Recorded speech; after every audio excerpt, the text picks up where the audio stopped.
Cambridge Practice Tests for IELTS 1 by Vanessa Jakeman and Claire McDowell. Published by Cambridge University Press, 1996. This recording is copyright. Cassette 1, Side 1. Practice Test 1. You will hear a number of different recordings, and you will have to answer questions on what you hear. There will be time for you to read the instructions and questions, and you will have a chance to check your work. All the recordings will be played once only. The test is in 4 sections. Write all your answers in the listening question booklet. At the end of the test, you will be given 10 minutes to transfer your answers to an answer sheet. Now turn to section 1 of your question booklet.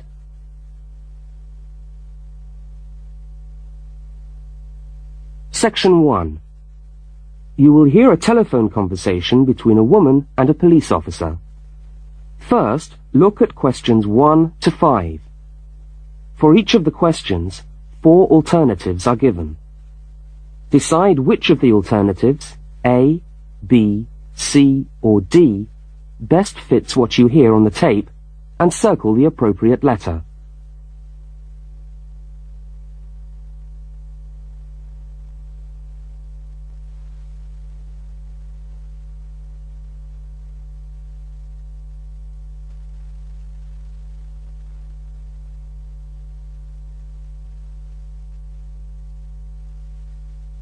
You will see that there is an example which has been done for you. On this occasion only, the conversation relating to the example will be played first.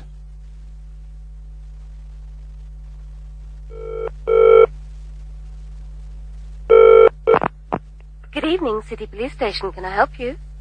Oh, hello. I'd like to report a stolen briefcase, please. Just a minute and I'll put you through.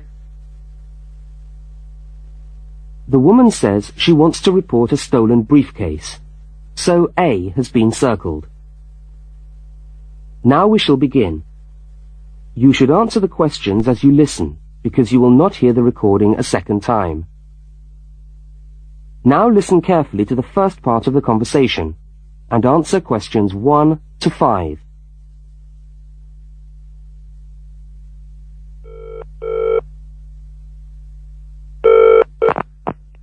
Good evening, City Police Station. Can I help you?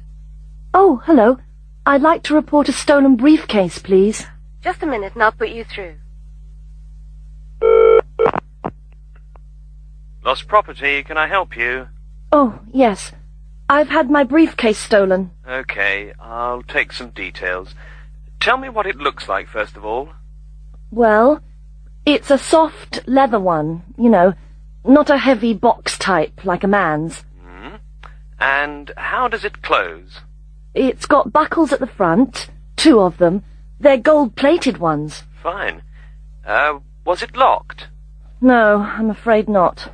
Never mind. Any distinguishing features? Pardon?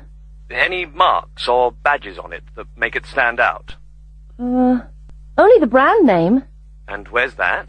It's on the back, at the bottom in the left-hand corner. It's saggy. Oh, and there's a scratch. It's quite bad, but small, directly above the brand name. I did it recently, putting it on my bike. I've got that. So, what did you have inside the briefcase? Well, all my papers from college. It's so frustrating, but thank goodness for computers. I haven't lost them completely. Yes, you're lucky. I had my wallet in my pocket, so I didn't lose that. But there were also my pens, which I got for my birthday, and a novel I was planning to read on the train. Right. Where exactly did you lose the briefcase? Well, I couldn't believe it. I was standing on the platform. It was right next to me. You were holding it? I'd just put it down on the floor, but I could almost feel it beside me. I was watching for my train because sometimes it comes early, and then next time I looked, my briefcase wasn't there. And what time was this? It must have been about 5:20. No, a bit later. I'd say 5:30, because it was just getting crowded, and the train normally comes at about 25 to 6. Before they continue their conversation, look at questions 6 to 10.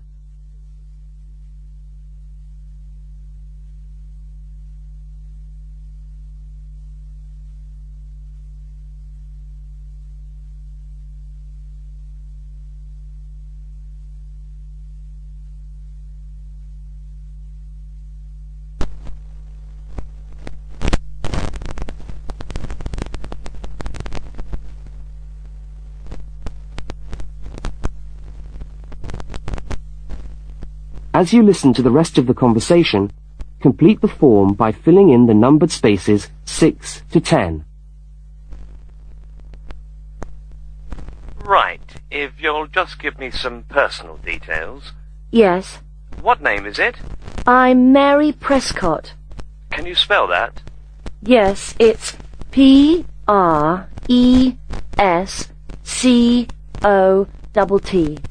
And your address? Flat 2, 41 Fountain Road, Canterbury. Fountain Road. Yes, number 41. And have you got a contact telephone number? Yes, it's 752239. 752239. Fine. One last question. What would you say the value of your briefcase is? Including the contents? Yes. Just a rough estimate is fine. I'm not sure. Well, the briefcase itself is quite new. I bought it last month for £40. I suppose about £65. The contents are worth about £20 or £25 at least. That's fine. Well, if you could come down to the station tomorrow, you can sign this form and have a look at what we've got here. Okay, thanks. Bye. Goodbye.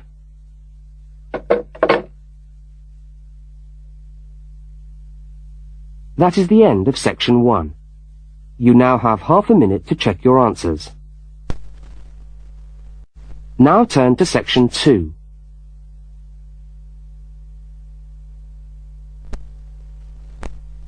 Section 2. You are going to hear a news report from an Australian radio program. First, you have some time to look at questions 11 to 13.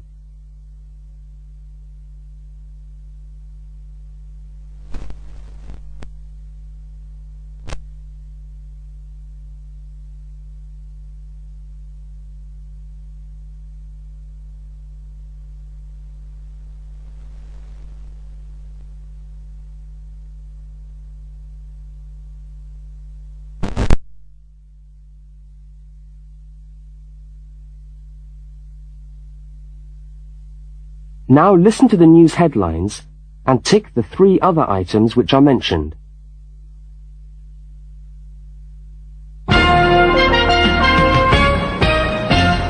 This is the 6 o'clock news for Tuesday the 25th of November. And first the headlines. The Prime Minister has promised to help the drought-stricken farmers in the northern part of the country who haven't seen rain for nearly 2 years. And in Sydney, a group of school children are successfully rescued from a plane which landed in the sea shortly after takeoff. Transport workers are on strike in Melbourne over a pay claim, and the strike looks set to spread to other states. And on a fashionable note, there's to be a new look for the staff of Qantas, Australia's national airline. Now you have some time to look at questions 14 to 21.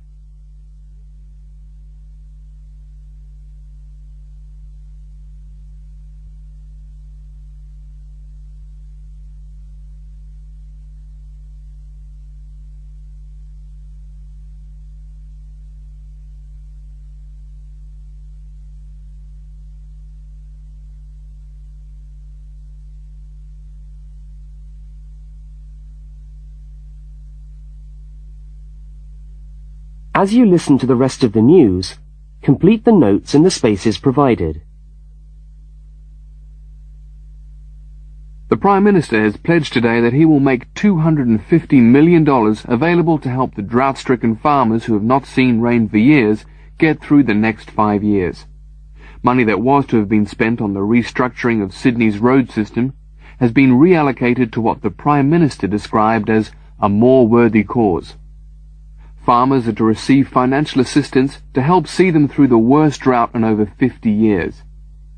Many farmers feel that while the money is welcome, it has come too late to save them and their farms from financial ruin, and are angry that the government did not act sooner.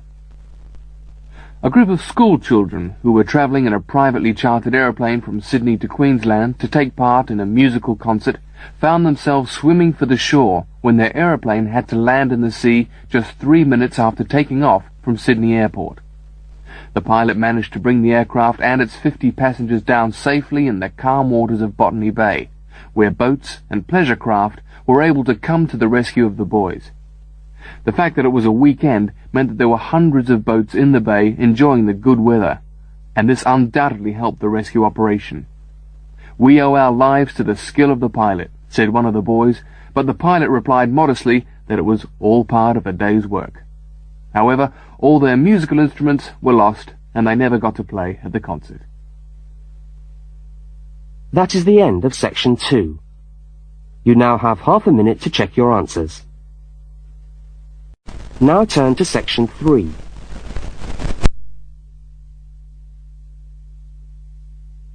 Section 3. In this section, you will hear a conversation between a university student and a university lecturer. Look at questions 22 to 25. For each of the questions, 4 alternatives are given. Decide which of the alternatives best fits what you hear on the tape and circle the appropriate letter.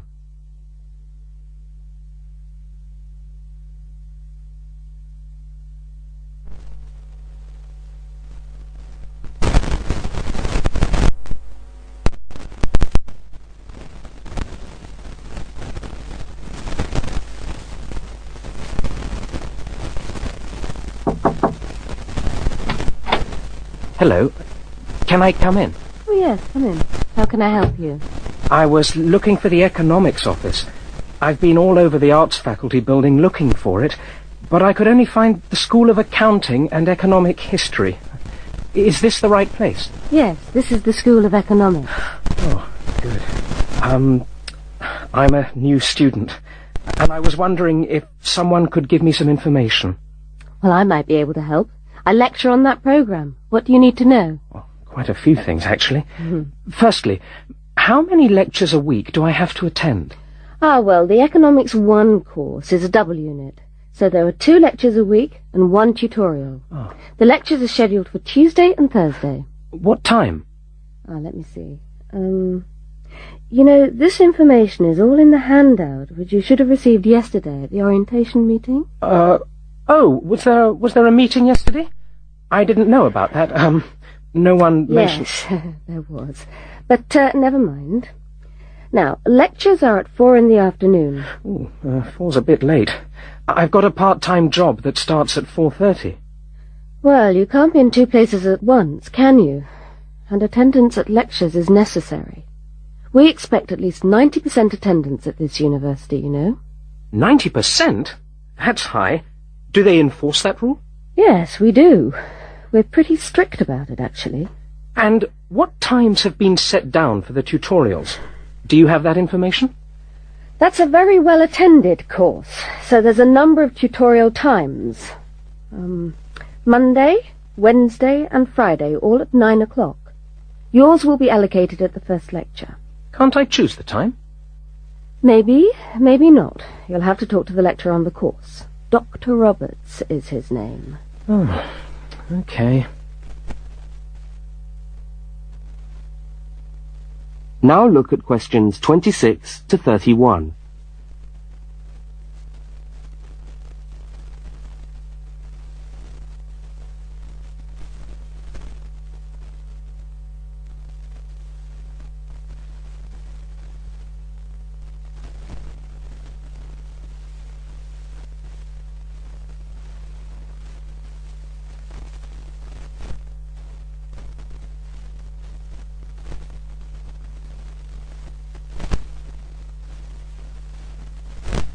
As the conversation continues, complete the notes in the spaces provided.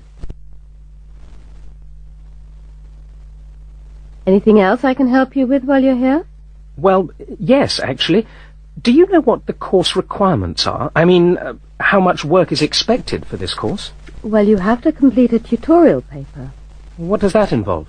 Well, it's a piece of work on a given topic based on some set reading texts. You'll have to give a small talk to your tutorial group. How long does that have to be? Oh, about 25 minutes usually. I have to talk for 25 minutes? Yes, that's right. And then you have to write up your piece of work and give it to the lecturer to be marked. Right. And is that all? No! You also have to complete a 3,000-word essay on a topic. Can I choose the topic? Yes, usually you can. Right. That shouldn't be too bad. And in addition to that, there is an exam. An exam? What sort of exam? Well, it's an open book exam. Does that mean I can have the textbook with me during the exam? Yes, that's right. And can you give me any idea about the content of the first year of economics, so that I can get into some reading? Well, you'll be getting the reading list next week when lectures start. All the books are in the library. Yes, but won't everyone else take them out as soon as they get the reading list too? Well, yes, they might. But most of the important ones are held in closed reserve. That's a part of the library where you can go to read books, but you can't take them out of the building. What did you call that section of the library? Closed reserve. However, we do recommend that you buy the core books. You'll find them useful and you'll need them for the exam. Yes, I suppose I will. But what is the focus of the course? Well, the course at this university has a vocational focus. That is, a focus on preparing its graduates for work. So we're orientated very much towards employment. Oh, so my chances of getting a job are good? Well, provided you get good results. Well, look, thanks for your time. You've been really helpful. That's fine. See you next week, then.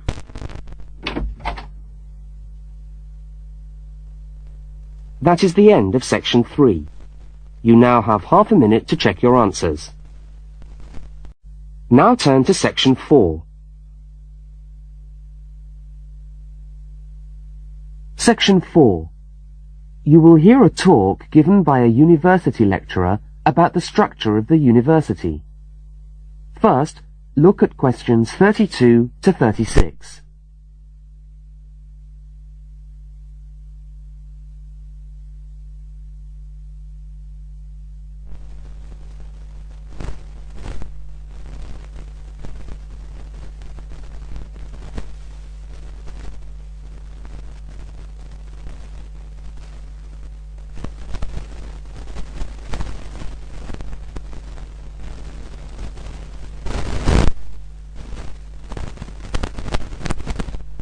Now listen and answer questions 32 to 36.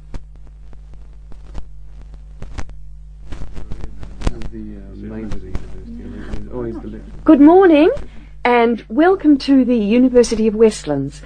My name is Marcia Mayhew and I'm the coordinator of the Bachelor of Social Science degree. This morning I'd like to tell you about the structure of the university and about some of the requirements of the degree that you're about to enter. The Bachelor of Social Science is in one faculty within the university. That is the faculty where I work, known as Arts and Social Sciences. Here on this campus we also have the faculties of Architecture, Law and Science and Technology, among others. It's important to know something about the structure of the faculty because as you go through your course, you may need to call on members of the staff to help you. At the top of the faculty, we have a dean, and below the dean, we have 3 divisions. Each division has a divisional head, and your degree is located in the Division of Social Sciences. Within each of the divisions, there are the departments, and each of these offers the different degrees. For instance, 2 of the departments which offer the major subjects for your award are sociology and psychology. Each has a departmental head, but for practical purposes, the people you are going to see the most of are myself as coordinator of the social sciences degree and the actual lecturers who are teaching the subjects that you are taking. For instance, in the first semester, you'll be doing 4 subjects: psychology, sociology, history, and economics. If you have any problems or difficulties, not that I'm anticipating you will, but you never know, then you should go and see your lecturers.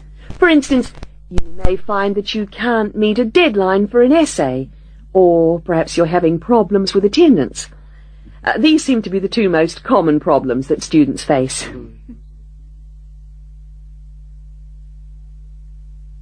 Now look at questions 37 to 41.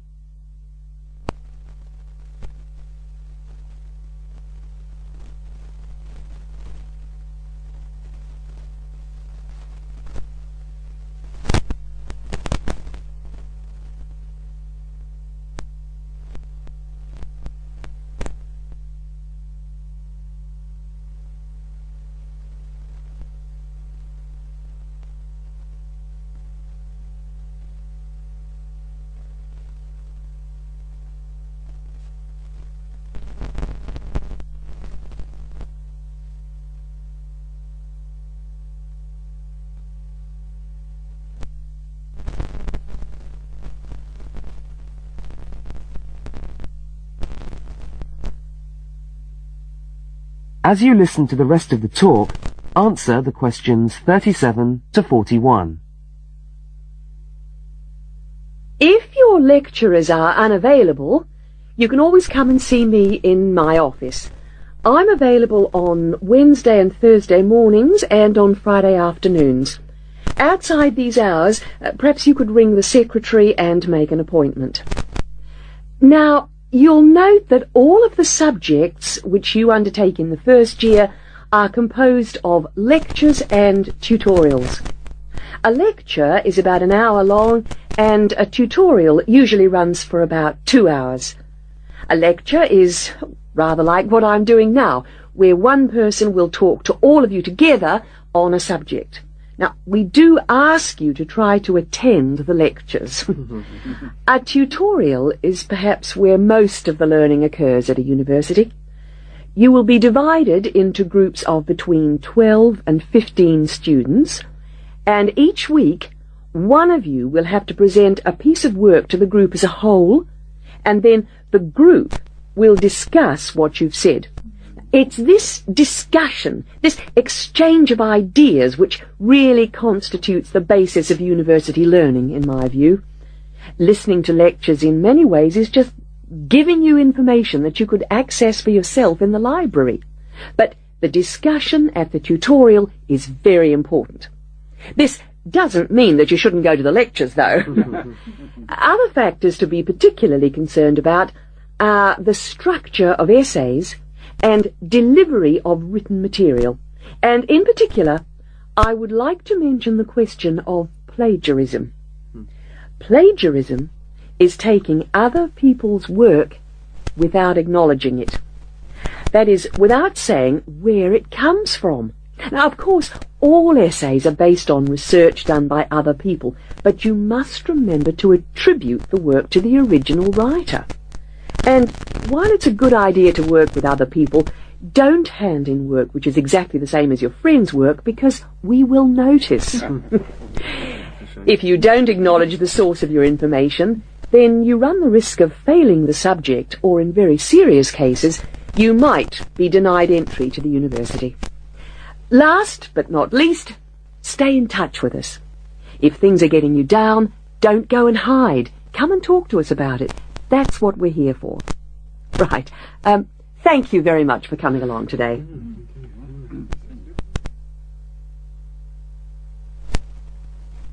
That is the end of section 4. You now have half a minute to check your answers.